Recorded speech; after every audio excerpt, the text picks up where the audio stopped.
كتسولوني على المورينغا، كنت شاركتها معكم شحال هذه لانني كناخذها انا.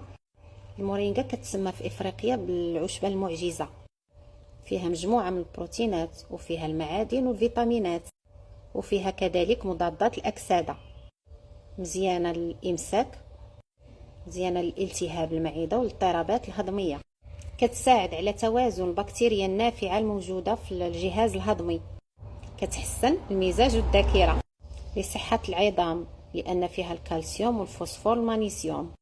واهم حاجه علاش خديتها انا، كتوازن مستوى السكر في الدم، وكتزيد في مستوى الطاقه، كتخفف الاعراض ديال انقطاع الضغط. الناس اللي كياخذوا الدواء ديالهم ديال السكري يحاولوا انهم يراقبوا، كتخفض ضغط الدم. الناس اللي كتاخذ الدواء ديالها ديال ضغط الدم خاصها هي تراقب، ما كينصحش بها